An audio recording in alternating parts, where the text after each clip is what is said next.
أعوذ بالله من الشيطان الرجيم بسم الله الرحمن الرحيم Assalamu alaikum wa rahmatullahi wa barakatuhu. Good evening and welcome. A big warm Islamic welcome to our Muslim watchers, listeners all around, and a big warm welcome to our non-Muslim watchers, listeners all the way around. You're tuned in and streamed directly through StreamYard to the Let's Talk show. My name is Zahid Makbul, and I am one of the presenters from the team known as Let's Talk. And tonight we've got an unusual show for you. It's not unusual in terms of its topic. It's unusual in terms of who's going to be on it and who's not going to be on it. To help us with the show, we have the director from the award-winning and highly reputable charity, UKF, Brother Nasim Ashraf. Assalamu alaikum, Brother Nasim. How are you? Wa alaikum assalam wa rahmatullahi wa barakatuh. Alhamdulillahi rabbil alameen. I'm very well. How are you? Yeah, very good indeed. How is your Ramadan? Ramadan's going well, mashallah. Almost there now. Look at that, subhanallah. The day has just passed by like there's no tomorrow. Yeah, exactly. And is it your 27th night tonight, or was it last night? It was last night. Alhamdulillah. We had our 27th yesterday. But we shouldn't really be sticklers on that because 26, 20, it's the last 10 nights. We should be doing increase of that ibadah. Could be any of those nights. It could be any of those nights, yes, that's right. Yeah. And how was it this year with, obviously, the mosques closed? The kids haven't got an excuse to leave the house and do nothing. It was different. It wasn't difficult. It was different. It was just different that we had we had our children with us. It's something that we weren't expecting, and I think a lot of the times we felt that we could never ever do that. But alhamdulillah, we managed to keep it. We managed to keep it there. And to be honest, we don't really want to go back to the other way of sending people back to school, which is strange. Alhamdulillah, we've gotten used to having them at home and doing things at home, praying together, etc. So it's been fantastic. Yeah. So tonight's show, what's it all about, Brother Nasim? So tonight, alhamdulillah, we're talking about drugs. We're talking about alcohol. We're talking about the perils of it. What are the do's, the don'ts? What kind of things, signs are we looking for? How can it affect you? Inshallah, brother Saj will be joining us a little bit later on today. Inshallah ta'ala. He's just sent me a text message saying that he will be joining us. But today, it's what kind of disease is drugs and alcohol? What is it? What does it do to the community? What does it do to us? So that's what we'll be discussing more about and how to work. Yeah, and see, did you notice that? That's my Saj. Yeah, that's that's code for. I didn't really listen to what you have to say because I've got my own hidden agenda. So I'm going to be Brother Sajid from now on. Yeah, why are we doing drugs? What's all the drugs about? Yeah, I want to ask about 20 different questions. That way, you don't even know what's going on. But what we're going to do tonight, inshallah, is this drugs issue. We're going to try and tackle it from a number of perspectives. Not just the fact that don't go near it, and we'll go into the Islamic aspect. But I want to also talk about the different types of drugs and what people don't realize is actually a drug. The classification of drugs. Class A, Class B, Class C. What can you expect if you get caught with these things as well? As a general rule, what are the sentencing guidelines that are around some of these things? Now, these are just my own opinions. I don't say them on behalf of anybody else. So they are my opinions, and those opinions are researched opinions. And, before anyone starts giving me a fatwa thinking I'm a high court judge or something like that, I'm not. So what you have to understand is that when we talk about alcohol and we talk about drugs, each year, Brother Nasim, people say to us, they say, you're always banging on about this drugs thing, have you not got a new topic? What do you say to that? Well, when you stop drinking, when you start taking drugs, then yes, absolutely, we'll move on to a different topic, I suppose. But up until that time, until drugs is still around, alcohol is still around, we still have to talk about it. And it's that damage that's happened in the last 30, 40 years, 50 years, that we haven't been talking about these things. We've been brushing it under the carpet. We've not been talking. We've been sort of somehow been hiding away from that truth, and that has really caused a lot big damage in the community. Where do they talk about it, though, Brother Nasim? Do they talk about it in the mosque? Do they talk about it in the madrasa? Do they talk about it Well, in the study circle? Do they talk about it in the schools? Do they this is talk about it in the community centres? So, you know, when people say, you guys, all you do is talk about drugs, where else is drugs being taught? Apart from, obviously, you know, the renegades who are selling them, who are telling you, we can talk about drugs because we can sell it to you. absolutely. So Brother Saj has just joined us. So let me add him in, inshallah. And we've got the Assalamu alaikum, Brother Saj. Walaikum assalam wa rahmatullahi wa barakatuh. How are you? Okay. It's Dr. Dre. You won't be around today. La hawla wa la quwwata. How are you guys? Alhamdulillah, very well. Brother Sajid, there's one thing I have to get off my chest straight away. Go on. You know this goatee beard that you've got going? Yeah. What Yeah. exactly is it? You know, because How I do you don't mean? want to. Well, you know, is it a goatee beard or is it a beard? I'll let you decide what it is. It's a unique kind of beard. Because one of our ex-presenters, who'll go nameless, Brother Irfan, was having a right go about the length of a beard the other day. Some people are a bit overzealous when it comes to the beard, because unless it fits the certain measurements and centimeters, Yeah. you know. You know what it is? You know what it is? Brother Irfan doesn't live in Oldham anymore. When he wakes up, he can't smell any salad being made. So I think the fresh air has finally got to his head. He probably needs to come outside and smell the lesson, doesn't he? Smell the tome. As far as drugs are concerned, what we just said earlier was, you know, when people say, Brother Sayyid, they say, why are you lot talking about drugs again? And I said, well, where are drugs being talked about? Because are they being talked about in the masjid? Are they talked about in the madrasa? Are they talked about in the study circles? Are they being talked about in community groups? Are they being talked about in schools? Where are they being talked about? You know, this is the question you've got to ask yourself, haven't you? Yeah, I think that's a very good point. Yeah. Yeah. So I want to know why about that. And also, this year, I'm going to go through the classification of drugs, because there are certain drugs in there that people are completely unaware are drugs. So I've got a couple of questions prepared because we weren't expecting you to be. Have you got any questions, Brother Sajid? No, I haven't actually. I'm just going to be on for a short while today, then I'm going to disappear, if that's all right. That's fine. So today's show, if you want to take part, 07801 951 501. And we are the people who have the website, The Revival, which is the voice of the Muslim youth. Go onto our website. You'll see, you know, what people ask us, what are you guys all about? What do you stand for? Well, we try and stand for the real issues and tell you at a street level as to what it is. We try and explain it so that you can understand it in the same way me and anyone else can understand it. And we challenge and we ask those questions because people are frightened of thinking and saying, how naughty, Brother Nasim. You know what? All we've been seeing this year is Brother Nasim on the other end of that, loading himself with something, and then all of a sudden the screen disappears. I think what it is, Brother Nasim's got a shocking tooth. He's got a really big sweet tooth, I think. I think he Do you has, see yeah. him? You see him dipping his biscuits? What it is, I had massive issues with my teeth. When you say Yeah. sweet tooth, all the teeth that you see in my mouth, more or less, are new. They've all been replaced, apart from the 4 at the front. Everything else has been replaced. I've had implants. So You're making the most of them. yeah, I'm making the most of them. You're but taking them out for a test drive. I do have a sweet tooth, but alhamdulillah, my daughter specializes in fancy desserts, and you know, this one, I have no idea what it's called, by the way.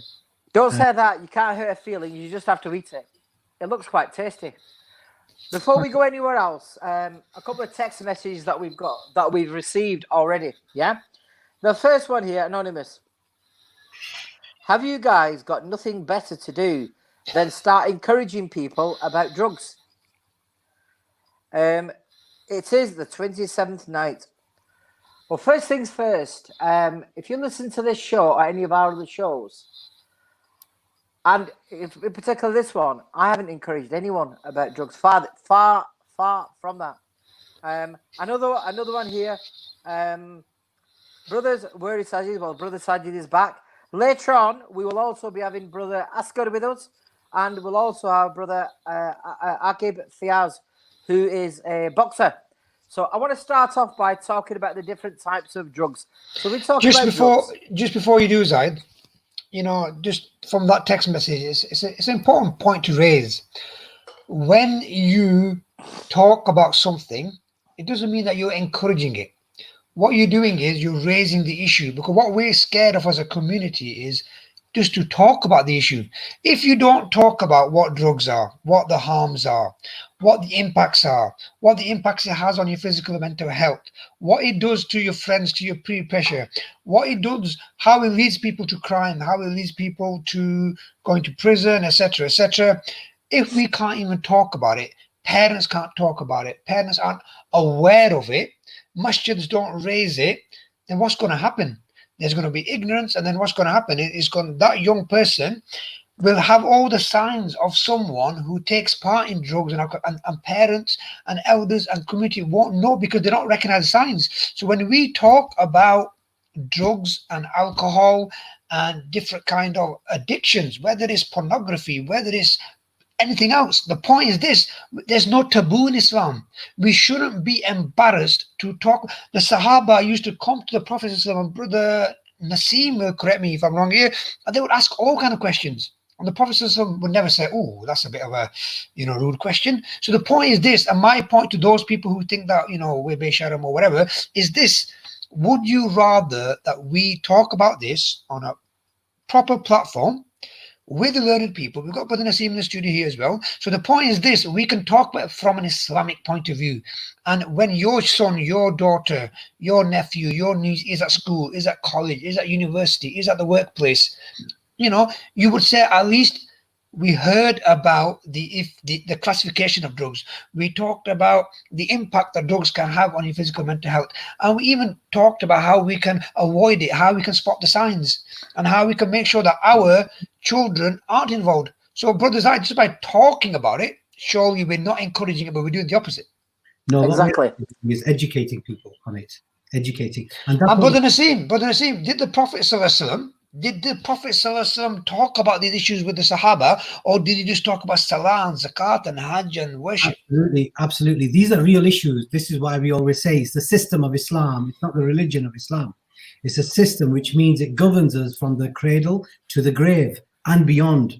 So basically, every single aspect of your life is talked about. And Nabi Sallallahu Alaihi Wasallam left no stone unturned, and no question was out of bounds at any given time, whether it was Ramadan, whether it was Muharram, any month, it didn't matter. Any night, it didn't matter. Any day, it didn't matter. So in fact, when the people asked the Prophet ﷺ a question, Rasulullah would turn totally towards them, full on, and answer the question fully. So and from your understanding, from what you've studied, these issues like drugs and alcohol, did people actually go to this Prophet and discuss or ask these kind of questions? And did the Prophet actually talk about drugs and alcohol with the Sahaba and the people in front of him? Indeed, absolutely. I mean, the word in the Quran is hamr, and we use it loosely for alcohol, but it doesn't mean that. It doesn't intoxication. mean it means intoxicant. So anything that intoxicates is khamr. So Allah subhanahu wa ta'ala is very, very categorical on this, and several times it's mentioned in the Quran.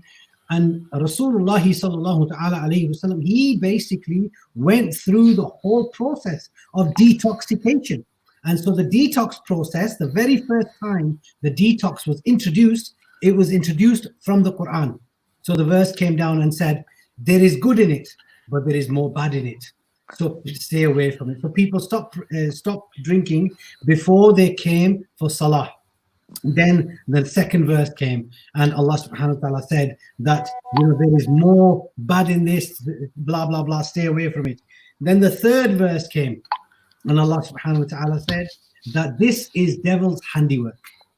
And that's where it was absolutely abolished. So we know that is the process of detoxification.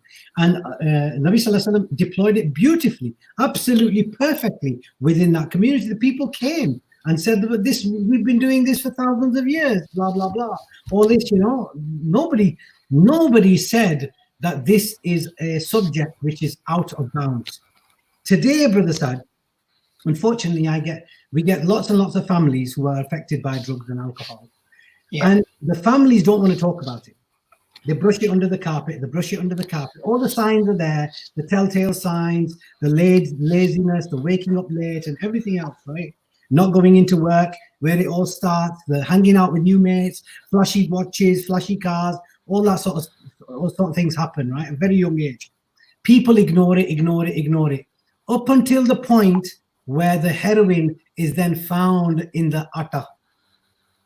That is the point where people get to, and then they realize that, oh my God, what have we done? So is it not better that we talk about it right at the beginning and educate our children? Brother Asghar has just joined us. I'll just add him in as well. Inshallah ta'ala, if it does, that is. Brother Asghar, assalamu alaikum wa rahmatullah. Brother Asghar, assalamu alaikum. How are we, Sheikh? It's frozen, bro. Brother Asghar, I hope you haven't suddenly just put a picture on and said you're going to be on, and then in the background you're actually eating kebab somewhere or munching samosas. What's going on here? Brother Asghar, are you with us? I think he's got slow internet connection, but chalo. Yeah, we'll carry on, and then inshallah, once he starts talking, we'll get back to him, inshallah. Yeah. Brother Zahid, before you, am I okay to ask you a question? Yep. Okay. From the work that you do and from the people that you talk to and some of the, friends and, associates and, that you have, since you've grown up and up until now, what would you say in terms of where we are in terms of the drugs issue? Do you think it's something that was in the 70s, 80s, 90s, and do you think now it's died down, or do you think now it's just as big as it was? Well, firstly, Brother Sajid, thanks for saying I've grown up. I appreciate that. But as far as the issue of drugs is concerned, what you have to understand, it's got worse. Okay. Because availability is far more sophisticated. At one point, you met somebody dodgy, maybe in a club, or you met somebody in a park, or there were very, very small methods and insophisticated methods of trafficking drugs. Okay. There was no advertising of it. There was no major distribution of it. Now people can order drugs directly from the internet. Drones a bit, yeah. The people can order certain drugs directly from the internet and they get dropped off. There are payment systems using the latest in technology, and there are people who, when you get there, who are taking contactless payments. So in terms of its social awareness and in terms of its broader appeal, you could say that drugs are now in certain places an essential part of a good night. So if you don't go out and have any drugs, you've not really had a good night. That never was the case before. Okay.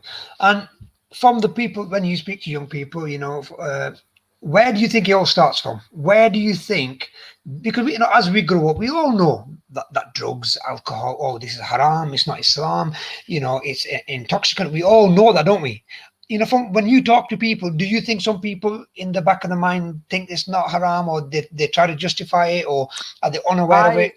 Yeah, I think Brother Asghar would be a good person to ask this question too, but I see far too often there, especially with regards to cannabis, since about 2 years ago, when there's been historical debate and huge debate on TV and in the press and in the legal fields with regards to the legitimization and legalization of certain parts of cannabis or CBD, a particular molecule of. They're saying, well, look, it helps people with certain diseases. So because of that, it can't be a bad thing, and because of that, people have become more aware of it. So in terms of do I think, I'm 100% convinced that there are a proportion of people out there who are Muslim who believe that taking cannabis, there's nothing wrong with it because it so-called chills them down. And what they say is that if they weren't chilled down, it would be far worse for other people. So I do believe that there are people who will hijack and say, "Listen, there's nothing wrong with it." Okay.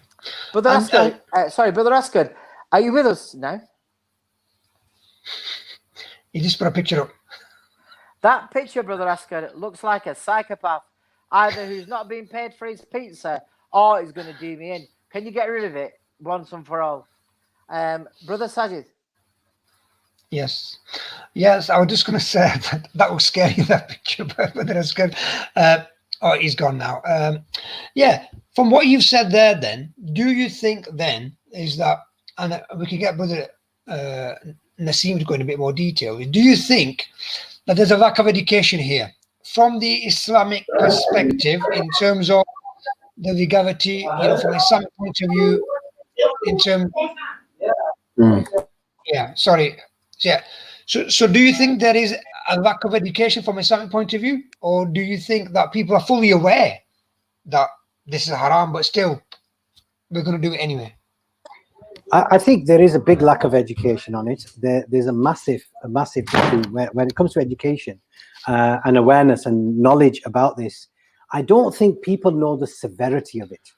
People are quite happy. I mean, we hear of families that their children or one of their children or one of their sons or two of their sons are involved in drug dealing, and they are allowing that income to be paying some of the bills. In fact, they demand that they pay X amount every week. And the father and the mother are both namazi 5 times, tahajjud, etc., etc. However, when it comes to this, we seem to turn a blind eye. We don't realize the seriousness of what. But do these parents actually know that this is drug money? Yes, of course. Or do you think? Yeah.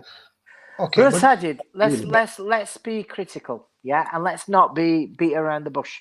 Remember, Sheikh Salim told you about this as well, where you were not asking the direct questions for some bizarre reason. How can you not tell? For example, somebody comes in who normally cannot tell the time, but yet has now got a Rolex watch which is worth probably half the cost of the house. Is it fake? Has it been asked? Or they suddenly drive up in a car which is definitely worth more than the house. Or they buy aftershave at £400-500 a bottle. Is it suddenly because they've done really well at school? So the telltale signs in terms of physical attributes are almost impossible to ignore. You didn't go, if you suddenly thought, well, I really remember going to my son's graduation, and he went on to become a heart surgeon. He went on to be a barrister, or he's got a successful business, which is alhamdulillah, no problem with that. But if you think and look around, the telltale signs are immense. Also, another thing is, it's the mannerisms. They change, don't they? Yes, they're right. Okay, Akib just joined us. Assalamu alaikum, Akib. Can't hear nothing. Brother Akib, assalamu alaikum. I think he needs the headphones. No, you need to just put the volume up, I think. Can Brother you hear Akib, us now? can you hear us? Can't hear anyone. Okay. You can't hear anyone.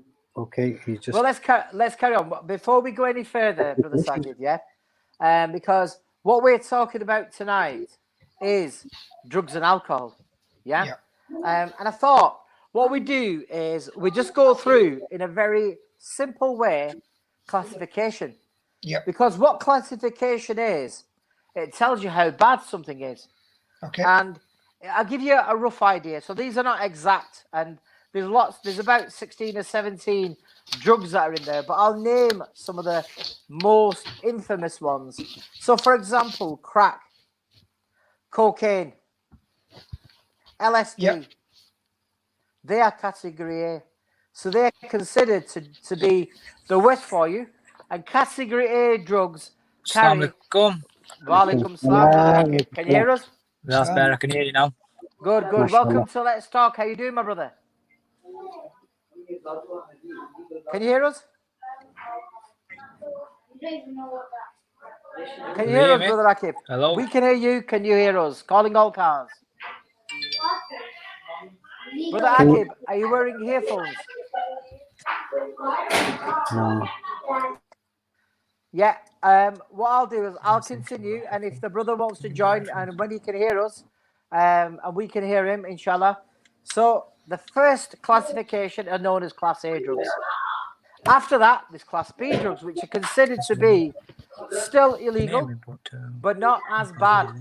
So Class A drugs, we've just talked about. Class B drugs tend to be things like cannabis, believe it or not, codeine, and also ketamine.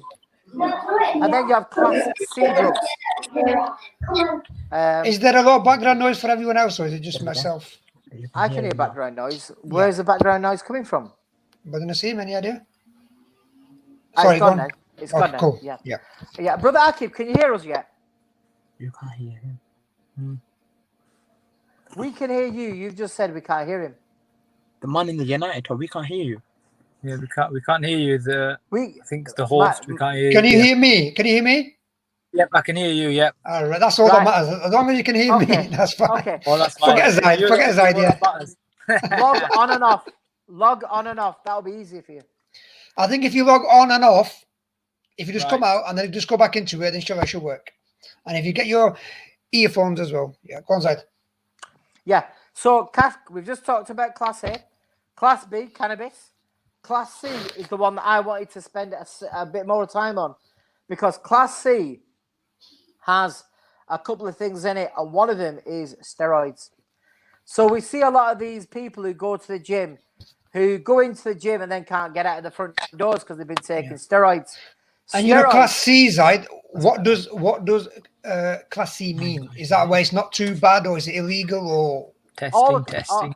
Yeah, we can hear you, brother Akib. Can you hear us now? Yep, I can hear you now. Yep. Mashallah.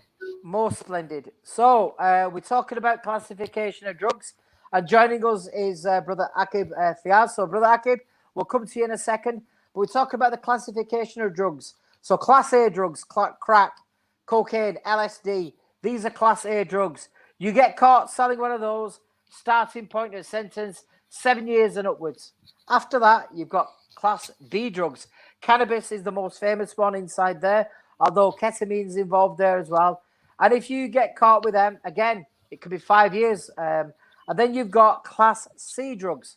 Now, Class C drugs are things such as steroids. And of those steroids, they're the ones that horrify me most, because people don't realize, they think, I'm going to go to the gym, I'm going to go there looking like a matchstick, and I'm going to come out looking like Hulk Hogan or somebody big, and I'm going to take steroids. Those steroids are not only bad for your body, they're illegal, but they're actually illegal in the sense that you can get done for them. So the higher the Class A drug is worse for you, then B, then C. So cannabis is in the middle. It's not at the top. It's been declassified to Class B at the moment. So it's a Class B drug. If you get caught with it, you can get into a lot of trouble. Now, here's one interesting point for you.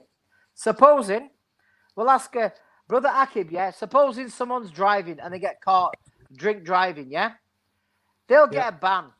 And what they'll do, they'll take either a breath sample, a blood sample, or a urine sample. And based on that, they'll be able to tell that person how many times that they are over the limit. And then they'll get a ban. So they might get a 2-year ban, or they might get a 3-year ban. And if they've hit somebody or killed somebody, then it's a lifetime ban. So that's what happens with alcohol, yeah? Supposing somebody had one spliff, what do you think happens then? I hope it's very similar and very serious consequences if they using them sort of drugs as well, because it's the same sort of effect, isn't it? Here's something that happened. So an accident happened, and A young Muslim boy stopped his car, helped the lady out of the car, rang the ambulance, and the person had hit her and run off. The police arrived and thanked him because he's helped this lady, but they could smell cannabis at the same time. So unfortunately, they had to charge him. That guy had then a 2-year ban. He said he takes it recreationally a year, and he took it the night before. What people don't realize is, at the moment, there's no big, sophisticated measurement for cannabis. So you all get it. If you get into trouble, you're in big trouble. And I think people don't realize that. Brother Asghar has joined us. Brother Asghar, assalamu alaikum. Brother Asghar, if you look there, Brother Akib, can you see him? Face like a serial, I can see him. face like a serial killer. Look at that face, yeah. So now you know about the classification of drugs. And Brother Akib, so Brother Nasim said that you're coming on today. Yeah. Tell us a little bit about yourself, because you know, I heard you're a bit of a boxer. Yeah, a bit of a boxer. Yeah. I'm 5-0. I'm currently a professional boxer. Been boxing my whole life pretty much for about 12, 13 years. I'm only 20. Mashallah. I'm currently signed to Matchroom and Sky Sports recently, and yeah, that's about it really. Are you from Oldham? Yeah, from Oldham. Nasim is my uncle. Very good. Right, and what possessed you to come on this show? We were having iftari together, so I said, I think you need to come on and give us a bit of motivation in terms of youngsters and how they can stay away from drugs and how they can stay away from alcohol and utilize their lives to do something better, something positive. Yeah, Brother Akib, you know, it's a dark background where you are. You're not in Brother Nasim's cellar or anything like that, is he? He's not put you in the cellar and said to you, listen, you're not coming out until you do a little bit of the time and pay for the crime on the radio. As you can see, he's got the kids running around in the background, so I had to sit in the car for somewhere quiet I wanted. Right, okay, great news. Okay, I'll just go through a couple of text messages and then I'll be coming through to Brother Sajid next. Salamo, please stop picking food off your teeth. You know who you are. Lol, Brother Wali Ali Khan, a.k.a. Dodon. Well, you know, when you're hungry, you've got to eat everything you have. Another one, let's go through some text messages. Brothers,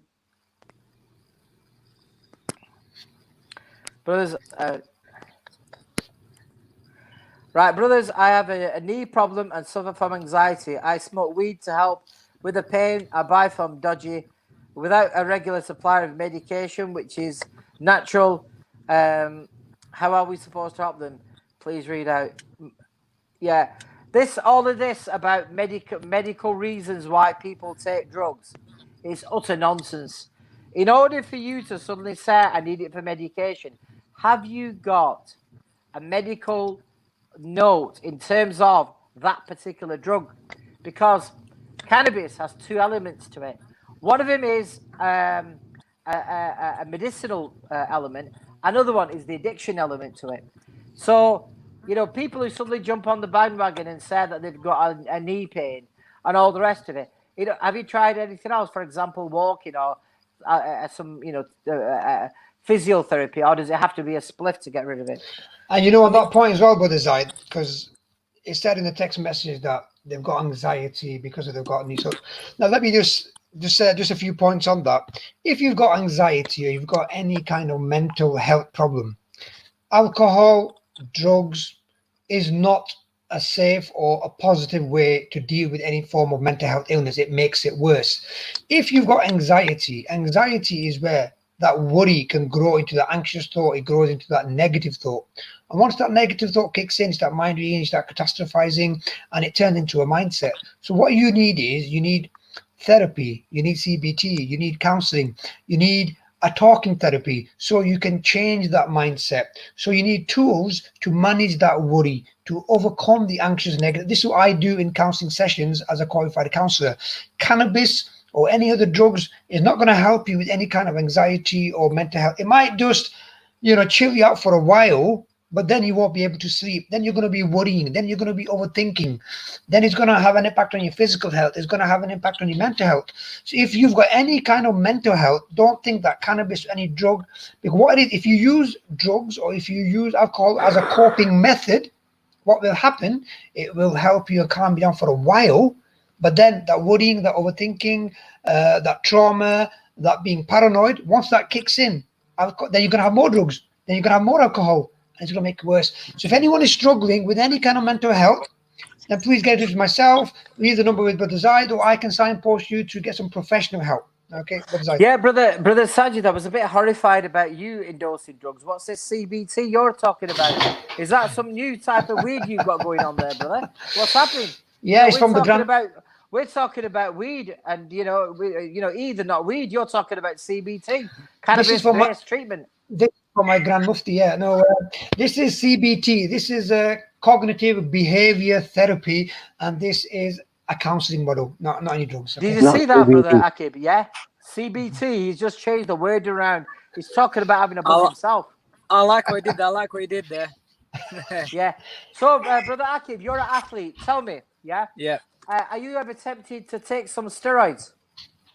No, I mean, obviously it's banned, isn't it? It's a banned substance, and if I was to take steroids, I'd get banned, and I wouldn't be able to box. And the way I see it, it's very dangerous. The same way you spoke about someone drinking and driving, you're putting other people's lives at risk, aren't you? So the same way I think using steroids and boxing, you're putting someone else's life at danger, and it's dangerous as it is boxing. So if you're going to use steroids, you're basically murdering, in my opinion. So it's wrong, and anyone that does do it deserves a life ban. And Brother Akib, from the journey that you've had as a young lad to be a professional, what do you think it takes to get to where you are now? And do you think people use the steroids to kind of take a shortcut? Yeah, definitely. And in my opinion, there's no shortcuts to success. I've been boxing since I was 8 years old. I had 70 amateur fights. I had a lot of help of my brother and my dad and my family, my close friends. We had a lot of help. It's not easy. You need help. But obviously, cheating isn't like a shortcut, because you always get found out. I know stories of like boxers that have been caught and banned for a long, long time, and that then hinders their career, because they're behind, get banned 2-3 years, or some get banned even longer. So it's not worth it, in my opinion. So what would you say is the key to your success then? If it's not drugs, if it's not alcohol, if it's not anything illegal, so what do you think have been the key ingredients for you to get to where you've got to now? First of all, my parents' duas, more than anything. That, and obviously a lot of hard work and dedication just to training and staying healthy and fit. I've never used a drug in my life, never even tried one or anything, any drink or nothing like that. And don't get me wrong, a lot of my friends were when we was younger, but boxing for me was that sort of, it was a gateway into something, and that escape from that sort of life. So would you say the fact that you've got you inshallah want to get somewhere with this boxing, you're dedicating yourself to that, was that the reason why you never took any spliffs or had a drink? Because you thought, what, I've got a purpose, that's the reason why I don't want to do it? Yep, that, and obviously as well, I think it comes down to good parenting as well, a lot of the time too. Now you keep mentioning good parenting, yeah? What do you mean about that? Do you mean good parenting as in, if I catch you, I'm going to give you a few licks myself? Or do you mean good parenting to explain that, one, it's not Islamic, and two, what are the pitfalls of drugs? What do you mean by good parenting? Exactly, good parenting, and just to teach your kids what's right and what's wrong for me. I'll be honest with you, like growing up, I never really ever got hit or anything like that off my parents. It was more like I knew if I did something wrong, I'd be in trouble. So, and there was that fear of, we've got it in our families of your dads and stuff, and it's good, alhamdulillah, that a lot of young kids have that. But is it fear or is it respect that you don't want to disappoint them? It's definitely a bit of both, isn't it? It's a bit of fear, but mainly respect, in my opinion, that you've got to have for your parents. And these days, kids. But what I don't understand, Akib, brother, is this, yeah? There's loads of people who just say, listen, we're just having a spliff, Saturday night, Friday night, just chill us down a little bit. What's the harm in that? A lot of my friends used to say that to me when we was younger. And a lot of them, oh, it's only a spliff here and there. And I'd say to them, it's not worth it, man. What are you doing? And then Why is slowly, it not slowly, worth it though? It's a chill, it's a buzz, it's a relax. yeah. But for me, weed is a gateway drug. It slowly, slowly leads you on to other drugs, worse drugs. Like a lot gateway of my drug, friends are now abusing. And I can tell you now that it's not a good road to go down. And from your experience, what do you think encourages young people to go down that path? What do you think attracts them to is it the friends you keep? Is it the society? What would you say? Well, for one, I mean, growing up for me, like a young boy from here, from living in Clarksville and Glodick, you only had people like that around you, didn't you? So, you know, the elders that you'd see was all, you know, drug users or drug dealers or something like that, something of the other. And for us, it was like they're the cool guys. And that's not for me, but that's how other kids think of it.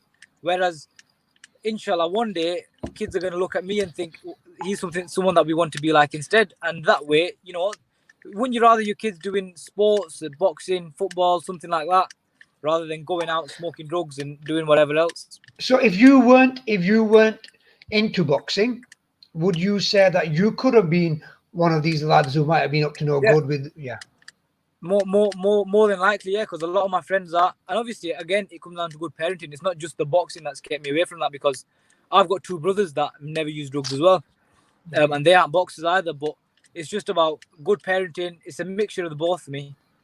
And you know when you yes, Sorry, go ahead. yeah. I was just gonna say that I can relate to this because when I grew up, there was a lad who was a little bit older than us. Now I'm not gonna give you his real name, but let's call him brother Tariq. Yeah. So Taz had a couple of things that were unbelievable. The first one was his reach. So it was like an orangutan, brother Akib. It was absolutely huge. Yeah. Right. And the guy used to play football with us, but he was crap at football. But he had a little bit of a temper. And one day, a friend of mine who's a little bit of a tough character ended up having and this guy punched him. And literally with one punch, sparked him out. It was the first time we actually saw somebody being knocked out. And this guy... So anyway, found out afterwards this guy was a boxer. Anyway, he was signed up to Frank Bruno's stable. Right. So we found out he was gonna go pro. He was undefeated. I can't remember how many fights. Yeah. One of those fights was in the gym, and it was against a very, very famous boxer in this UK called Errol Bomber Graham. Right. Okay. Errol Bomber Graham went on to be either, I know he was European, but I can't remember if he was a world welterweight or something like that champion. Errol Graham was one of the most dangerous punchers out of British boxing, in my opinion. Yeah, so Errol Graham, yeah. This guy knocked Errol Graham out, sparked him completely, totally sparked him. And we said to him, he then went into some bad company. Right. I said to him, listen, you've got a bit of a gift here. Why the hell are you doing it? His brothers didn't think of anything like that because back in those days, if you didn't have a good job, sport wasn't for Pakistanis, wasn't for Muslims, because you're not going to get anywhere. Yeah. They never backed him. But this guy went from, in my opinion, to somebody who you know, even my modest understanding of boxing, I think he could have gone all the way. To knock that guy out, I remember he's early in his career. He's not learnt the full ropes.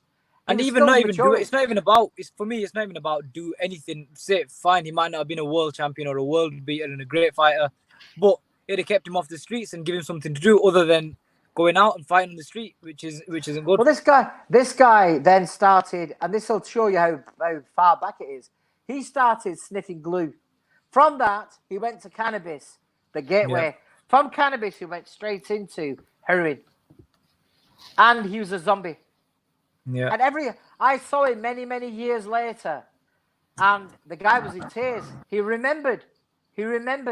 So when people have dedication, you're showing dedication to this sport, and inshallah, you know, we'll do dua that you achieve, inshallah, all the dreams that you do. You know, we'd be very proud of that. You know, just don't forget us when you get somewhere big and we ask you to come on our show.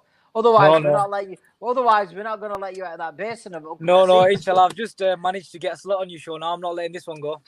And just one quick point on here as well, with Akib is, Yeah. with a lot of parents, they have their own, expectations of children. I want to be a doctor. I want to be an engineer. I want to be X, Y, Z. So did your parents never say to you, boxing? What kind of profession is that? I want you to be a doctor. No, so you know the story you told us about the guy going out knocking people out and stuff. That was me. That I was very fat, overweight, and I had a short temper. And as soon as someone said something, it was switch, and I'd lose the plot. And my dad just one day said to me, right, you know what, I've had enough of you. I'm taking you to a boxing gym. And, may Allah reward him, but it was the best thing he ever did for me. And it kept me off the streets. What's your dad called, brother? What's your Fiaz, dad? it's called. Fiaz? Yeah.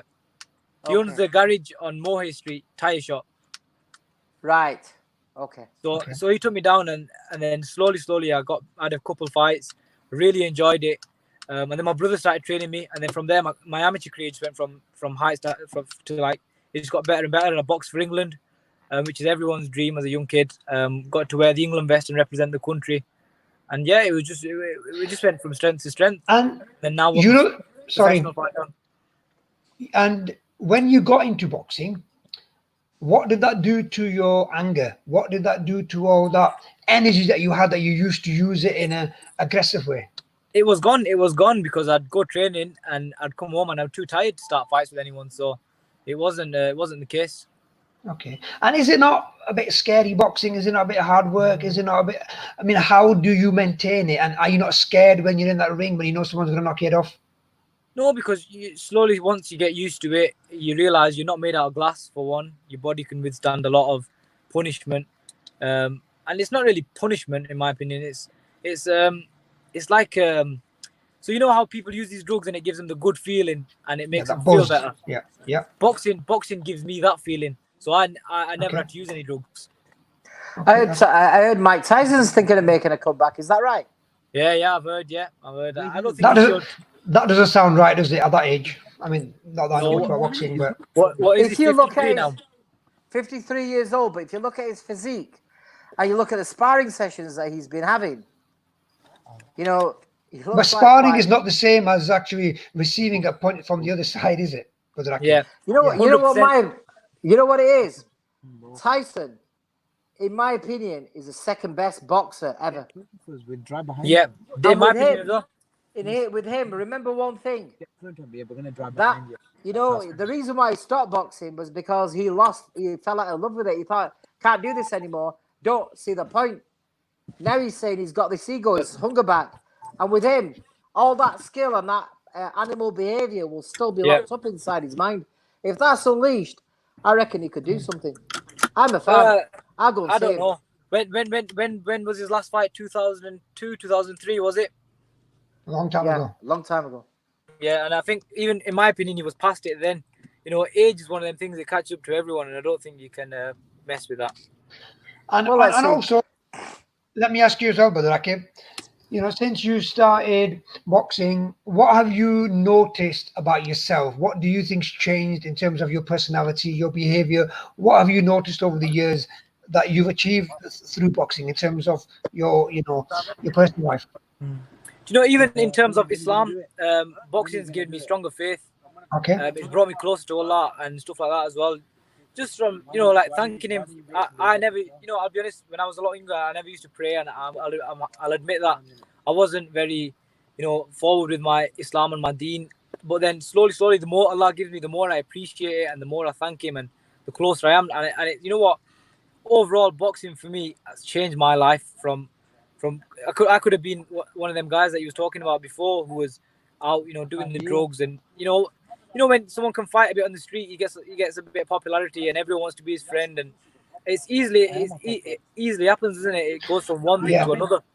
And how have you? Because you're now a professional, your name is growing, and soon you'll be a celebrity, etc. So because it's very easy for you to get caught into that environment of drugs and money and ladies and etc.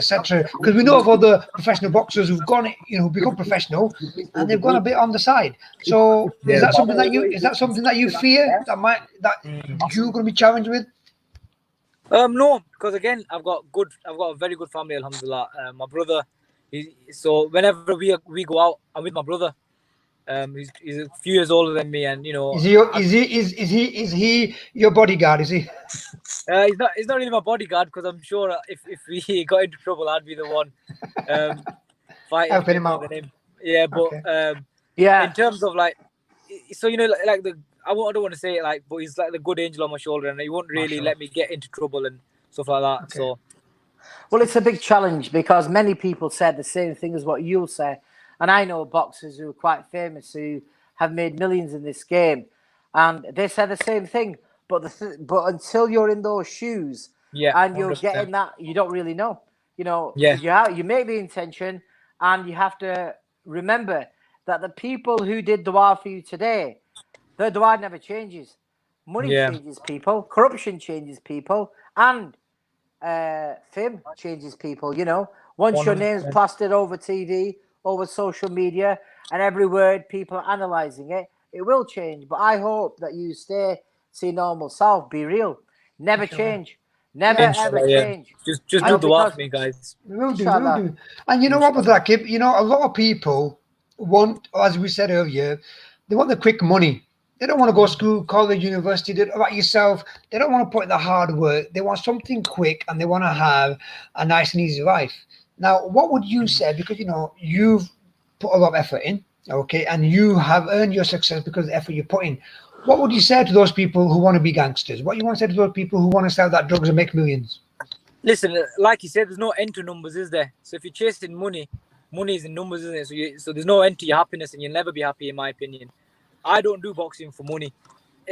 In my opinion, I think if you do boxing, or even whatever you do in life, work an office job, or even go out, have your own business, if you do it for the right reasons, the money will come as well. So what are your reasons, and what makes you happy?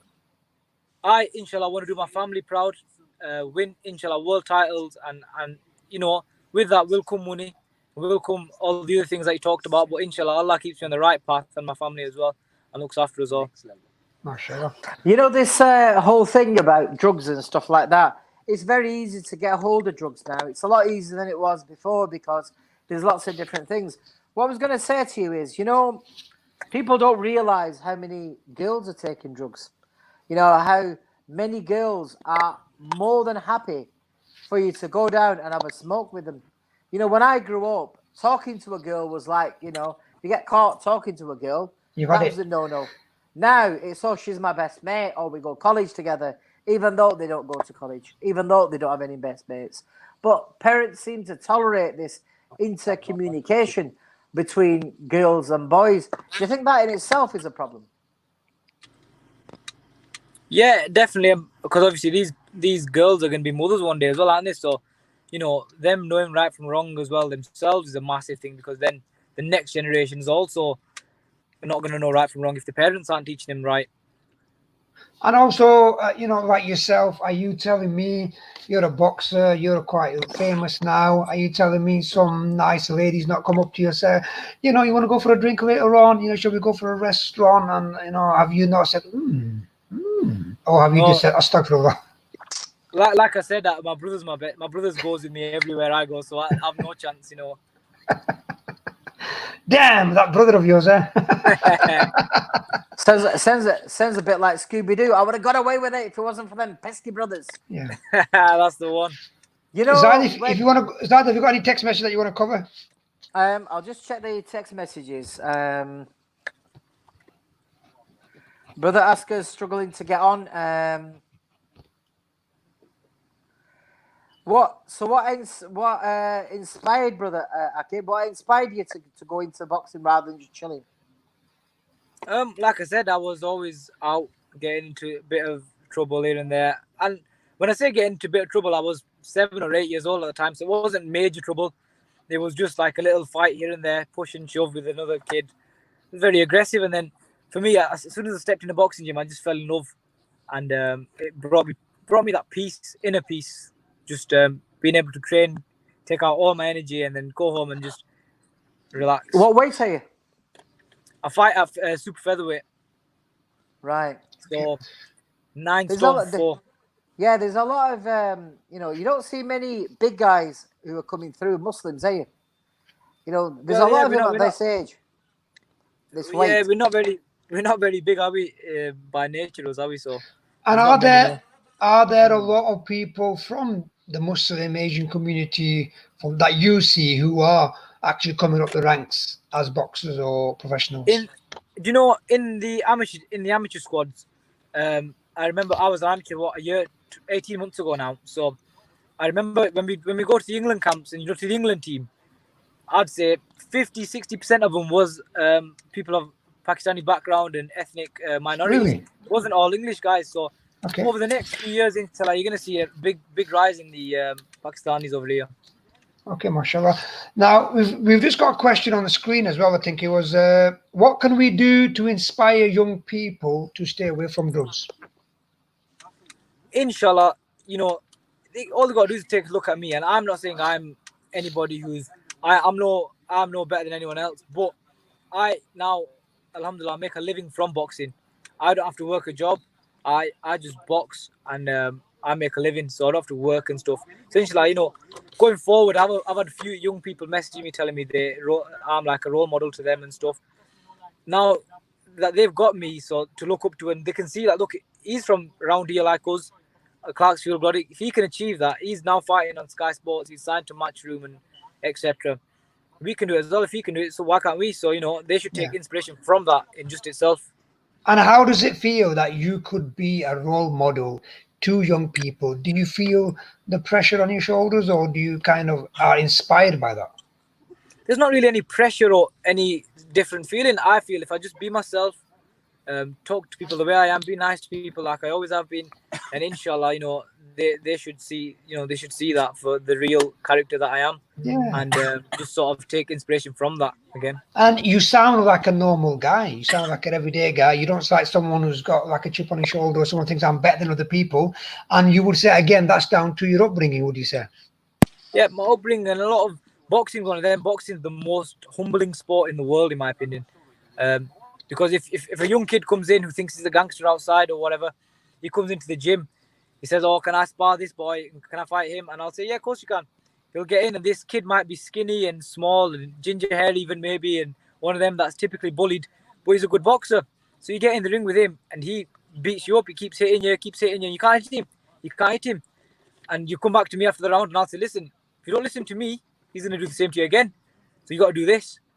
Maybe not throw as many punches, not be as aggressive, maybe take a backward step, different things." So, and if they don't listen to you, the same's going to happen again. They're going to get beat up again that round. So, boxing is probably the most humbling sport in the world, in my opinion. Okay.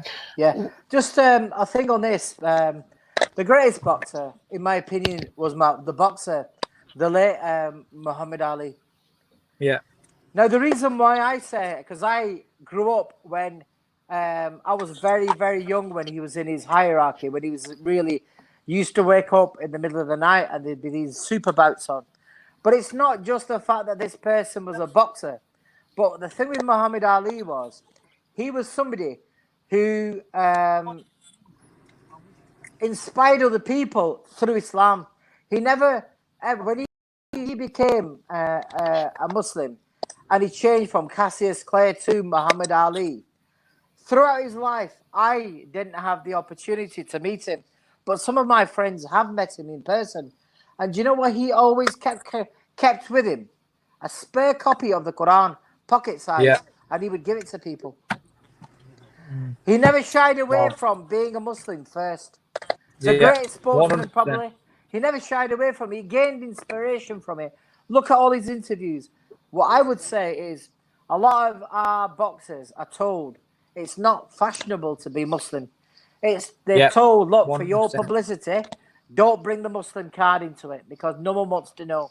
Now, I'm not saying that every interview has to start off with a big, dua and Hamim at the end of it. I'm not saying that, but I'm saying that is the person to look at. A lot of these boxing promoters and PR companies will have you think that your religion is a weakness. I'm saying to you, it's the complete opposite. Your way of 100%. life will never change if you stick by the sunnah of the Prophet, peace be upon him. Yeah. If you spread Islam, I think people will, you know, as Muslims we know, Islam is a way of life, and if you lead by example, Islam is one of them where you are going to lead by example naturally. And like you said before about young kids, me feeling pressure about them looking at me as a role model. If I'm like close to Allah and my relationship with Allah is good, and that I give off that sort of impression, then there's no pressure and there should be no sort of different feeling around being a role model.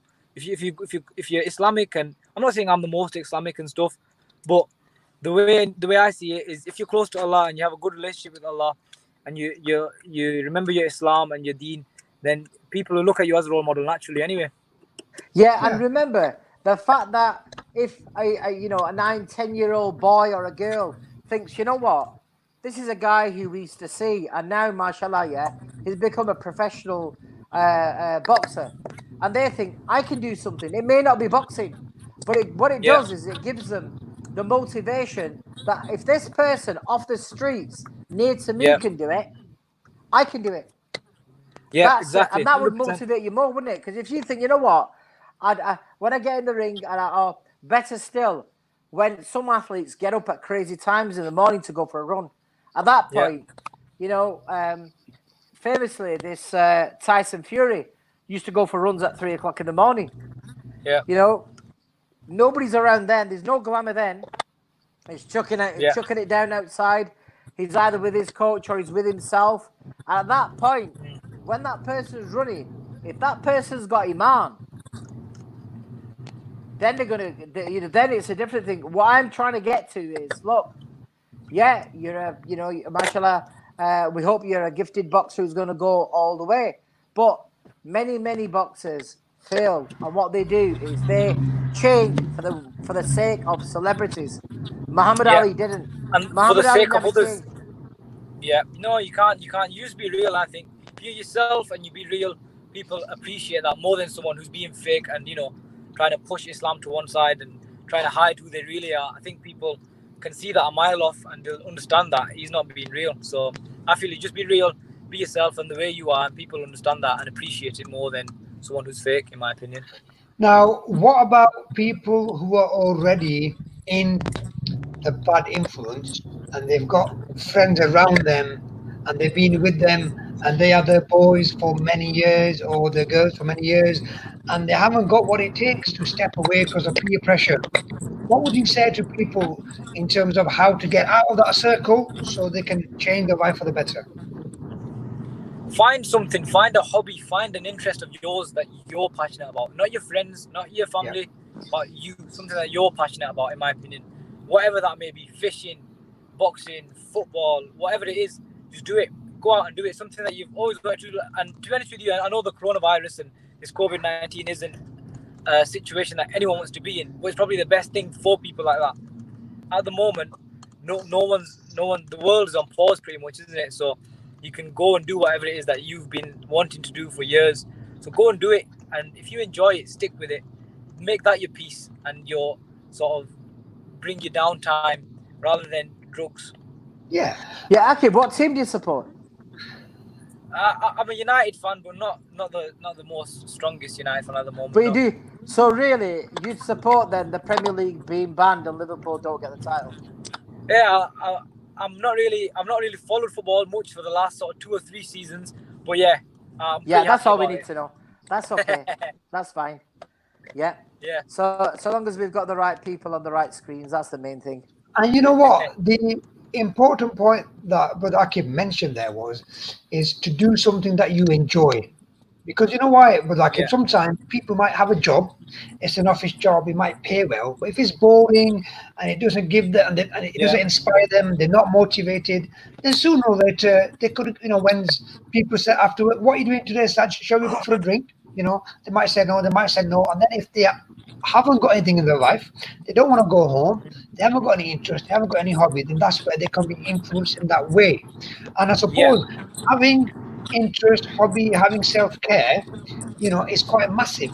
I mean, when I speak to people in counseling sessions and they're Yeah. feeling depressed, or they're feeling anxious, or they've got a low mood, and they haven't got a support network, one thing that stands out a lot is that they haven't got any motivation. They've got no goals, and they haven't got anything in their life that inspires them. They haven't got something that wakes up that they want to wake up in the morning and they're looking forward to do. When you Yeah. wake up in the morning, what inspires you at the moment and what motivates you at the moment in terms of every day putting in that 100%? I'm closer to my goal than I was yesterday, in my opinion, and that's how you should see it every day. Um, I like you said, for me, it's a big thing. The big thing is tell your kids to do something you love and enjoy. Like earlier, you mentioned about expectations and Yeah. your parents wanting you to be a doctor or a lawyer or whatever it is. For me, do something you enjoy, and you'll never work a day in your life. For me, when I go to training, it isn't a job. It's something I love and I enjoy, and I get a buzz from it. So I have no problem waking up in the morning, going for a run, going to the gym, going doing some boxing. It's something I enjoy. And even now, I've got no Yeah. fights coming up, no dates coming up, but I train every day. So you Because know, a lot of a lot of young lads want to grow up and be a footballer, for example. But for some yeah, reason, they either think I ain't gonna make it, or they think that they haven't got what it takes. They might really be good, but they might be scared or they might not be dedicated. Okay, and like yourself, a lot of people might think I want to be a boxer. So, what would be your message to these people who've got the talent, but they somehow haven't got they lack that self belief? well, I can tell you, it's not all sunshine and rainbows. It's not all easy. I'm not always, in the amateurs, I had a lot of losses, times where I thought, why am I even doing this? Am I going to even get anything from this, or is it going to be worth it in the long run? But again, do something you enjoy, and that won't really be a problem, because I remember a couple of times I lost a fight where, you know, you used to get the favoritism and the odd robbery here and there where the judges wasn't fair. You lose a fight, and you'd think, what's the point of this? But then give it a few days, and I was back in the gym again because I loved it and I just enjoyed it. I stuck with it, and there is always, for me, boxing's like a plane journey, and people jump off drugs, alcohol, girls, different things. You stick to it, you're gonna land at your destination, inshallah. And Yeah, and I just think that's remember a the quite last thing important you are. point because when it comes to life, you are going to have moments where things are difficult. You're going to have Yeah, setbacks. You're going to have bad news. You're going to fall down. This is where the resilience comes in. This is where you got to get yeah, up. You got to wipe yourself. You got to get up. You got to adjust.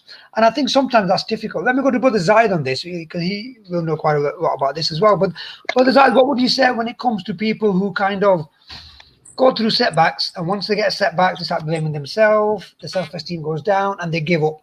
And like Yeah. yourself, you're quite successful in what you do. What would you say? What advice would you give to people who kind of really Well, give up easily? I think the what I would say is they do need to talk about this, because I have a nephew who was unbelievably a gifted footballer and would have gone pro. He's very young, very tall, and he was quick with both feet.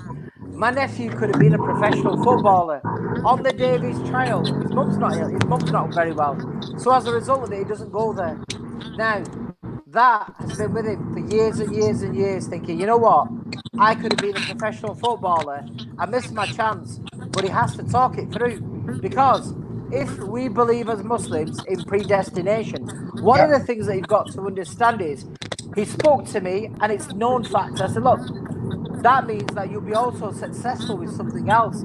Maybe you were not successful in one thing. It doesn't mean that you can't be successful in something else. Brother, if Akib wants to be a boxer, Allah Pak's put his path in there. And since the age of 8, he's worked hard. And now that's his profession. So he gets up in the morning, whilst he might not go to a job, he goes for a run. And it's a structured day. Even though he's not got a boxing match coming up, he's still structuring himself and disciplining himself. That's because he's treating it as a profession. Far too often we see people who are there, who give up and think we can't do it again. But the key to this is talking it through with somebody and saying, this is in yeah, my heart, because what you don't want, Brother Sajid, is you don't want somebody to bury this inside them and walk around with that guilt. I couldn't be, because what happens with that? What happens is you become negative. You then start not trying very hard. It then leads to anxiety. It then leads to you being self isolated. And then it leads to resentment. And then you think, that guy there, he was rubbish. I was a lot better than him. So talking these things through. And the second thing is, everybody has more than one chance at different things. When I first I wanted to be a high court judge. I never became a high court judge. You know, that was my thing. I want to be a Supreme Court judge. You know, so I aimed quite well. I aimed very, very high. I never got there, but along the way, I learned to accept that. Number one, you make your changes in life, but two, I talked it through, and I think we don't do that anymore. We certainly don't talk about it as much as we need to. Yes. I think that was actually good. I think brother Akib there is playing either a real life version of Grand Theft Auto, or or he's about to get arrested for speeding. No, I'm not driving. I'm on my phone. That's his brother again, I think. Driving. But you know what, Brother Zaid, you made some really good points there, and I just want to kind of try to touch on them, because when we go through difficulties, sometimes what we do is we give up, we lack that resilience, it affects our self-esteem, and we can become anxious and so forth. So there's 3 points that I want to mention. I think hopefully Brother Akib can also benefit from this as well, and also anyone that's watching. Number one is self-compassion. Okay, when we see that someone else is kind of suffering or struggling, we have that compassion for other people, but sometimes we lack that within ourselves. So when you have compassion, what do? I think I put Badakib off. Okay, so because self-compassion is quite important, because when you have compassion for other people, you feel sorry for them, or you empathize for them, or you recognize that they're struggling, and then you want to do something for them. In the same way, you got to have the same compassion, but for yourself. Recognize, you know what, I might be struggling here, I might be going through a bit of hard time. I need to believe in myself, I need to keep on going, I need to show myself a bit of love and respect, and I need to carry on. Okay. Secondly is positive self-talk, because what we do sometimes, something goes wrong, oh, I messed up, I've let everyone down, I'm a failure, I'm ashamed of myself. When that's the negative self-talk, that's talking. The positive self-talk will be, you know what, I tried. That takes courage. I'm going to carry on. It's not easy to talk in front of people. It's not easy to do X, Y, Z. So sometimes it's not about blowing your own trumpet. It's about looking at things from a positive point of view. So you encourage yourself to keep on going and give yourself some credit. And the third thing is what we call reframing. Okay, cognitive reconstruction. Okay, and this is important as well, because what this does is you look at things from a different perspective. So if you've had, let's say, a car crash and your car's damaged, and you hurt your hand or something, you could say, oh no, my car's damaged, how am I going to fix it, how much is it going to cost, what are people going to think, and how am I going to go to work? But again, if you reframe it, what will happen is that you think, actually, this could have been a lot worse. I could have died. Other people could have died. Other people could have serious injuries. I'm alive. I can fix the car, and there's no serious damage to myself, and I can carry on. So these 3 things can be important, whether you are going, because otherwise what happens with the Zahid is that when you don't have that positive self-talk, and when you don't have that self-compassion, and when you don't reframe things, you can then because of what you're going through, turn to drugs, turn to alcohol, turn to shisha, or in a bad way, and turn to things which are not good for you. So these are some of the tools that you can use to make sure that you have positive and safe ways, or safe coping methods, to deal with whatever problems is being thrown at you. Exactly. And when somebody wakes up in the morning and they have a positive spiral, in other words, the spiral goes upwards and it gets bigger, that positive spiral will inspire other people as well. But if you get up in the morning and you think, you know what, I bought £190 worth of trainers, and Real Madrid and Man United haven't even called me once, I'm going to take them back. Small steps. People who have tried, my nephew was a gifted footballer, and it wasn't his time, but he, inshallah, will become something, because he's got a fighter spirit inside him, and he's got a career in his mind at a young age. I want to be in this, and I'm convinced that when he gets into that field, not only will he enjoy it, but he'll be able to do all the things that he couldn't have done as a footballer. Who knows how long he would have lasted as a footballer? But I think he will do. One other thing I wanted to talk about is talking to the right person. Yeah. So if you talk to anybody and that person's a cynic, yeah, well, I told you, especially the ones who seem to know better. And I call them retrospective suicide merchants. And what they are is they say, yeah, well, I don't know that, bro. Well, I told you. Yeah, it's obvious. It's obvious. Yeah, you're stupid. You shouldn't have done it. That's not talking it through. All that's going to do is I was about to open my heart and talk and explain my feelings, because once I've done it, I've got some closure. But if I talk against this person, he's just having to go back to me. Part of that stays within your system. And then it never comes out. And we've just talked about keeping things in which don't need to be in. What needs to be inside you is the fear of Allah subhanahu wa ta'ala, the love of the Prophet, and a recitation of God's name. That's what needs to be inside you. Them are the positive things in life. What shouldn't be inside you is self-doubt, alienation, or guilt. You don't need any of that, because you and talking to the right person. It might be a family member that you can trust, that isn't going to be, the voice of salvation. And I just spoke to him. I was giving a talk to my nephew today, and before you know it, some YouTube video got up, or it's on Instagram. You don't need that. Confidentiality is a huge thing, because if I speak to any of my nephews, if I speak to any of my nieces, I know that conversation with me will not go anywhere.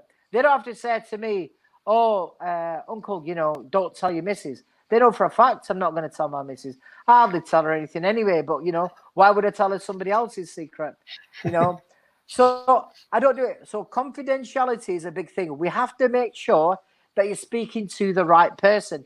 Now, it all depends on what the nature is. So when we talk about drugs, the harms of drugs, let's go into that. A person, and the example Brother Nasim said, we talked about drugs briefly, but let's link it into alcohol. So alcohol, or as Brother Nasim referred to it as khamr, yeah? So if you look at the glorious Quran and look at the brilliance of it, it didn't say it's a complete evil. They said there was some good in it. It says there was some good in it. So for some people, they take that the wrong way. They say, well, what that means, Brother Nasim, is it means that we can have a drink, but we can't get tipsy. We can't get drunk. So we're allowed to drink. But in a minute, when the Sheikh comes on, we're going to put this question to him. Yeah, as far as alcohol is concerned. Oh, brother. So, Brother Nasim, we can't see you, Brother Nasim, for some reason. Yeah, okay. I've got people running around behind me, so I'll just turn the camera off. Just before Can I just ask, Brother Nasim, what's that picture? Are you smuggling a cat or doing a magic trick or something? No, it's just one of the pictures that we use on our website. I used to be your neighbor. So that's the only picture I could find. Fair enough. So I thought I'll put that up, inshallah. Just before you go, Brother Zahid, if it's okay with you guys, I need to make a move now. I just want to do a bit of ibadat, inshallah, because 27th night. Yeah, please. Okay. Okay, brother. Okay, thanks, Brother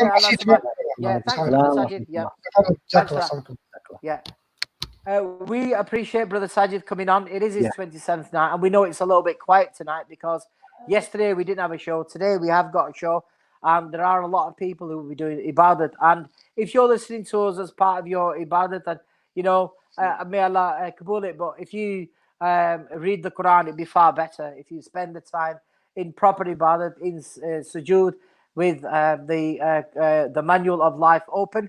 And as we always say, not an encrypted book that's going to be left for next Ramadan, because we left it a little bit late this year.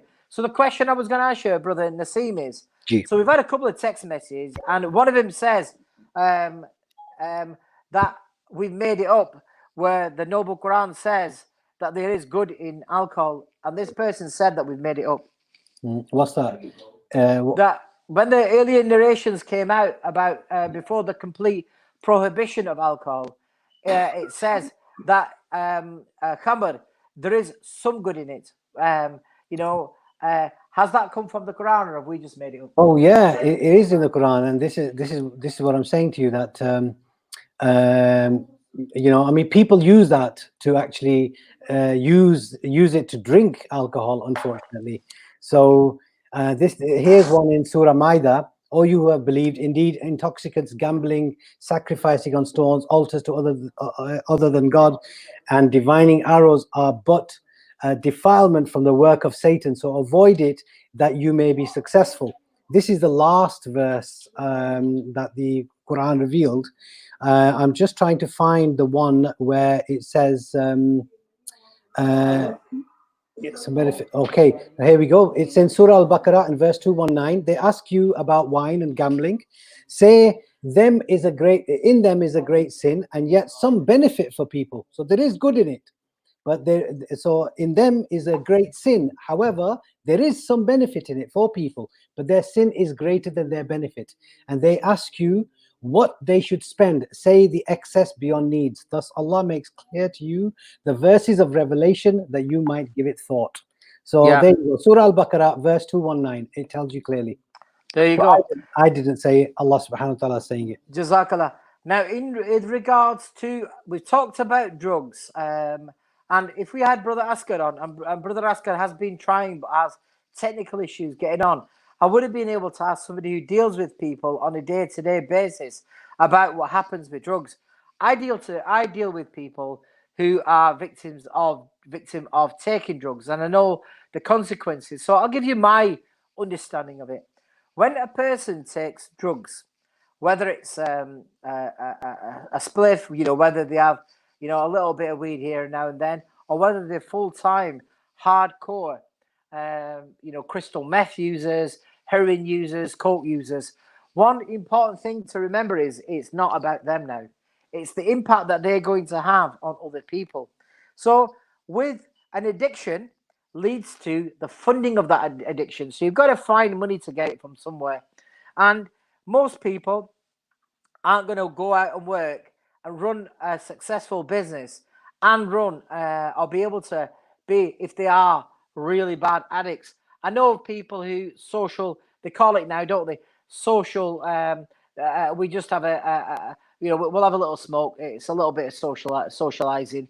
Those are different. But when you get addicted to it, and I think Brother Akib said this, that it's like a gateway.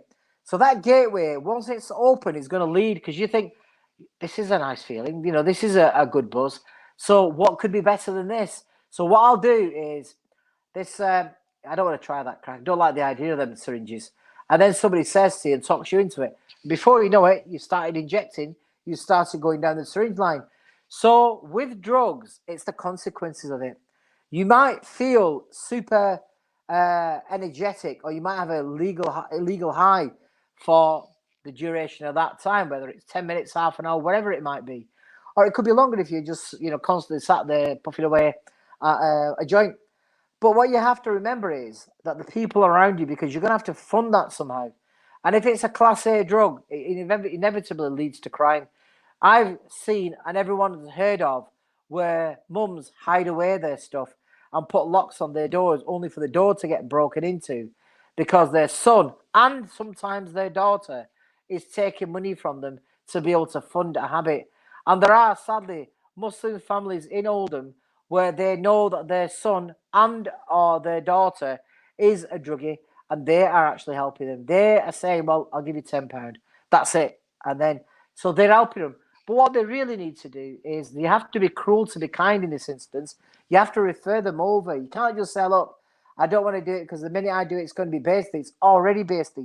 It's already a problem in the house. What you need to do is seek professional advice. And there's lots of places out there where you can go anonymously and you can find out. So the impact of drugs is that it'll affect the family, and it'll affect the family in quite a big way.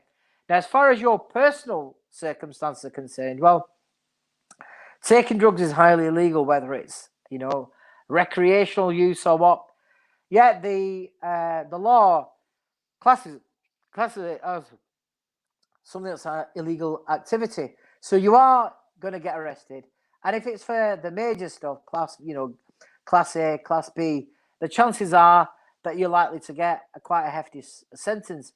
If you decide that you're going to be doing the dealing on it and you're going to be selling the stuff, well, expect it to be even worse. Now, one of the questions that's come through is that, and this is straight up, this brother Nasim. What somebody's saying is, we're selling to the non-Muslims. So what's the big problem? If we're making money and we're selling drugs and it's going to the non-Muslims, what's the problem with that one? Wow. That is like saying, well, I'm living in England. It's not illegal to sell alcohol, so I've got an off license, and the man coming to me after 1 year and saying, I'd like to pay zakat on my income. This is playing mockery with Allah's deen if you dare to call yourself Muslim. If the people who are Muslims don't do this, they what is haram for me, it is also haram for everyone else. Haram. It doesn't have to be legal or illegal, right? This is not what we're talking about. We're talking about halal and haram in the eyes of Allah subhanahu wa ta'ala. So it may be okay to run an alcohol, but nobody's asking you to run the alcohol. Nobody's making it an absolute fard upon you to have an alcohol or a restaurant that sells booze. Okay, there are plenty of ways of earning money which is completely halal in this country, that you don't need to go down the road of, people say things like, well, if I don't have the alcohol, I'm not going to be able to, my business not going to survive. If I don't have a booze, if I have a booze shop, I'm only selling alcohol, khamar, to people who are not Muslim. Well, the Quran didn't come just for the Muslims. The Quran came for the whole of humanity, the whole of creation. So therefore, it's haram for you to give them the alcohol or the drugs as well as. So therefore, it's There not are categories, aren't there, brother Nasim? categories like. Sorry, there are sort of the people who sell it, the people who transport it. Yes. Nabi Sallallahu Alaihi Wasallam said that, didn't he, in his hadith, that he curses the people who sell alcohol. Now, when we say alcohol, we're talking about khamr, intoxicant. So that drugs falls under it. So he said, I curse the people who sell it, the people who buy it, the people who consume it, the people who transport it, the people who trade with it, the people who use even the animal that transports it. Nabi Sallallahu Alaihi Wasallam says, I curse that animal. So when you look at people who hide under that stone of, well, I'm selling it to the non-Muslims, they haven't a clue, to be honest with you. They really don't have a clue. Yeah, it's a good answer, that. And it's a bit like saying, well, you know what, I'm going to go and learn to drive myself, and I'm going to drive in the third lane of the M60 about 8:30 in the morning. And I'm definitely sure I'm not going to have a collision with any Muslim because, of course, nobody else uses it other than the non-Muslims. Utter rubbish. When somebody decides to sell drugs, you give somebody drugs. How do you know that person's taking it? How do you know they're not taking it home and thinking they're going to sell it on to somebody else? If we talk about real cases, Brother Zahid, we know families in Oldham, very close to us, where they've started on marijuana, they've started on crack, they started on weed, and then they started selling it. As the years have progressed, they've said that we will. There's a person that I know, and he said to me directly, he said that I will stop taking it, but I will never stop selling it. This was the mentality. The family didn't agree with it. They didn't believe it. They didn't believe that he was selling, he was dealing in it. It came to the point where the stealing started, then the abusing started, and then all the rest of it, the violence, blah, blah, blah, and everything else escalated. Even to this day, that person doesn't actually recognize that he has a problem. Yep. He's lost his children, he's lost his house, he's lost his family, he's lost everyone. Yet he is still not willing to recognize that the problem lies with him and nobody else. So they're there, very, very busy blaming everybody else. And this is someone that we know very, very closely, and basically tried to work with that person for 15, 20 years. But unfortunately, nothing, not an iota bit of difference. And this is drugs. Now, some people say to me, Brother Zahid, that it's just the drugs. It's just the drugs. But no, that person was a very arrogant, very selfish kind of person, even before the drugs. So there is a fundamental issue with ego. There's a fundamental issue with persona, personality, ethos. that issue then has escalated, and that's been allowed to flourish. I can control this drug, I can control this drug, to the point where actually the drugs now control him, his whole life. And if we talk about alcohol, because sometimes we see, and you made the interesting point about the shopkeeper who says, look, I have to sell it because every shop around here sells it. What's wrong with that? Because they're just trying to keep the business afloat, aren't they? Well, yeah, they are trying to keep the business afloat, but it's not halal, is it? So we've got to do things which are halal, and we've got to ultimately, we're here to serve Allah subhanahu wa ta'ala. Again, ultimately, like, Aki said, that ultimately it's about pleasing Allah. It's about staying on the deen. He can go out and, I mean, mashallah, he's my nephew, and and we're very, very proud of him. Alhamdulillah, he's boxed his way through the ranks. He's fought hard. He's worked tirelessly to get to the position that he's in. Now, day and night, he's struggled, and he's really, really struggled. And I put a message up earlier that he was not always a super featherweight. He was very, very overweight, but he's worked tirelessly and very day and night to do that. So my point with this is that you've got to work tirelessly. You've got to work hard. You've got to work in the path of Allah subhanahu wa ta'ala as well. So again, attaining the pleasure of Allah, ultimately it's down to what do you want from this life. If you don't believe that there is anything after this life, then of course you do whatever you think fit is fit. That isn't the case. Yeah. I think as far as alcohol is concerned, because just want to say a few things and then we'll wrap it up, because a lot of people are obviously on the 27th night, and we want to give them the time to be able to do their prayers and tarawihs and everything else.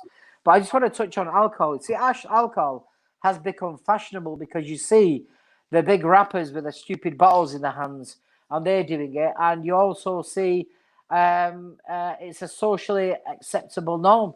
You do well at work, bottle of wine for you. Do really well, bottle of champagne. So in the broader sense, alcohol is being more mainstreamed, and people, if it was classified, and I've always said this, and it's not just me saying it, but it's actually the World Health Authority. If alcohol was classified, it would be higher than crack cocaine.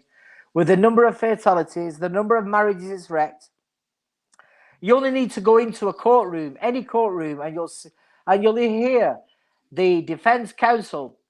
Well, my client was under a lot of drink. Yeah. He isn't his normal self. It's just a blame factor, isn't it, Brother Zahid? Yeah. He had a few drinks, and he did not mean it. Here's a letter from the vicar.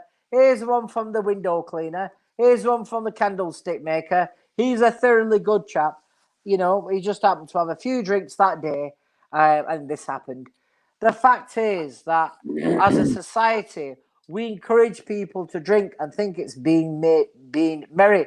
The one thing that COVID-19 has shown me is the number of people in A&E has drastically dropped, because all the people who go and get smashed won't do it. And as a result of that, they're not in A&E anymore. So look at it. Look at the difference it makes. So as far as alcohol is concerned, I believe, and I'm sorry to say this, but there's a massive rise of Asian females who drink. And they are secretly drinking, and they're also openly, blatantly drinking. And just to say that, as far as drinking is concerned, you might think it's cool to have a drink with your friends, or you become modern and all that. But just remember, that is a major sin within Islam. It's not one that you need to start, trying to say. The small number of text messages that we had, a couple of them did point out that you're allowed to have a drink as long as you don't get drunk and intoxicated. Just so that we're clear, you're not allowed to have a drink at all. It's not, I'll go to Costco and have a little sip. I've not had a drink. It's completely... And there are some stupid people who are saying, yeah, but, if you were dying and a St. Bernard dog came, could you not have the brandy? Well, if the St. Bernard dog came, would you not want to hang on for the guy who's with the St. Bernard dog and use his mobile phone and get a taxi or get an airplane back out of there instead. Yeah, for medicinal purposes, alcohol or brandy or some of the medicines that are prescribed today do contain alcohol, but that alcohol is not khamr because that alcohol does not intoxicate. Yeah. But if it's a cold or pneumonia or something like that, and you take a shot of brandy, there's no harm in that. There is no harm in that, but it has to be quite severe.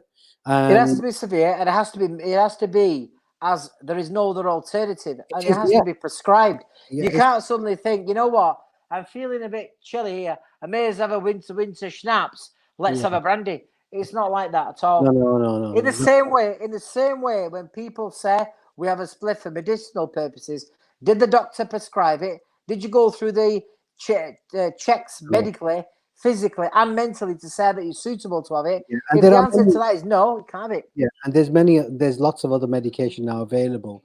The brandy. If you put a high dose of ginger juice in your tea and drink it, it has the same effect, same warming effect as Yeah, brandy.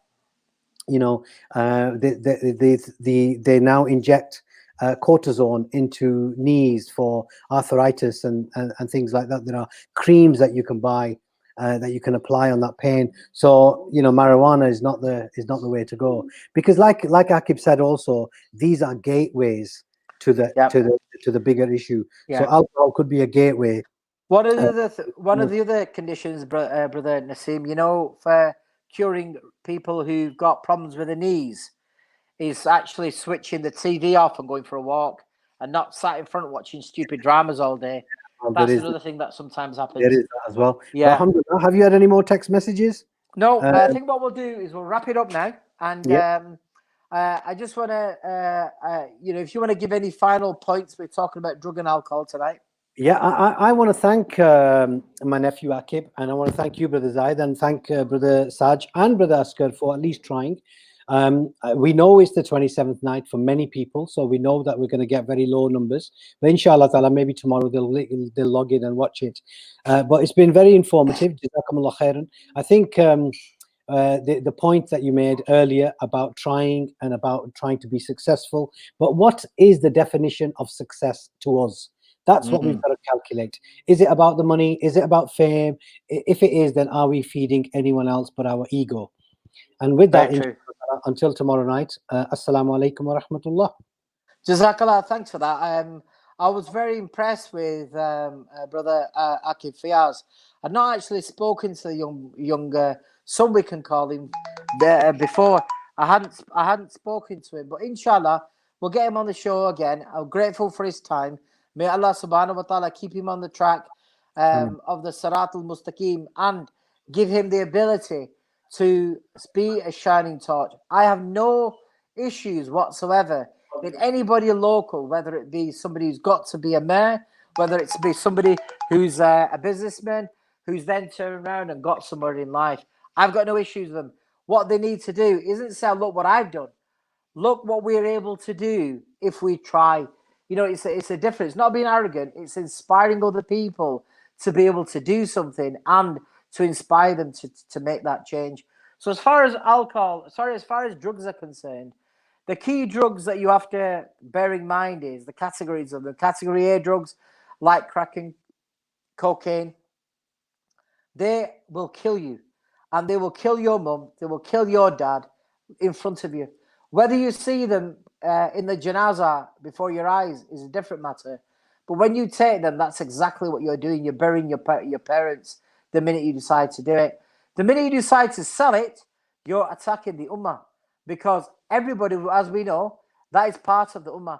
And when you decide it's not going to go to a Muslim, you're the biggest pillar of them all, because it doesn't distinguish. Drugs go to everybody, and if you're responsible for somebody's death, somebody's illness, remember, what goes around comes around. You hear these fatalities and you wonder why. Well, what goes around comes around.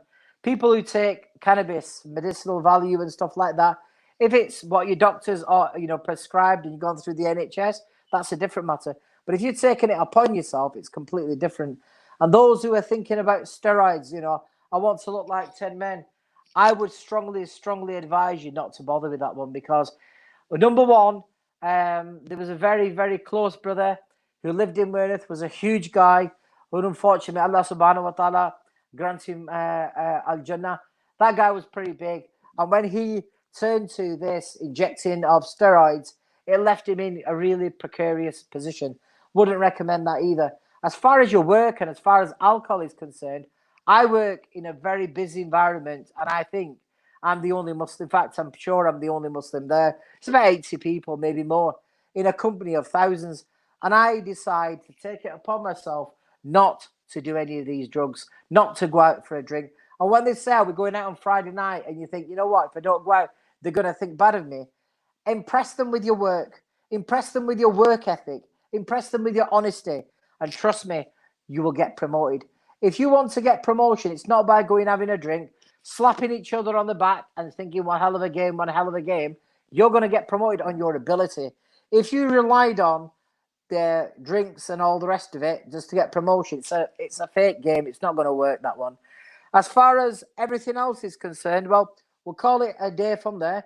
I want to thank Brother Nasim Ashraf from UKF, Brother Sajid Iqbal, who's the editor of the Revival, for his appearance. Brother Akib Fiaz, may Allah subhanahu wa ta'ala grant you the world title. And inshallah, remember who give you the dua live on our radio or first. So don't forget us on the way up. And also, Brother Asghar. Brother Asghar, I know you're trying, and you can eat that samosa and pakora with the greatest of ease and comfort, and the Battenberg cake. So until tomorrow, make the most of this glorious night. Remember, it is the night, one night equivalent to 1,000 nights. Zikr, the name of Allah subhanahu wa ta'ala. Those brothers, those sisters who don't know anything, they don't know how to read, they don't know. Allahu Akbar. Just say the zikr of Allah subhanahu wa ta'ala and pray that inshallah you get the opportunity soon. And until tomorrow, keep us in your prayers. Your du'as are very important for myself, for my family, for the Muslim Ummah. Until tomorrow, Assalamu alaikum wa rahmatullahi wa barakatuhu.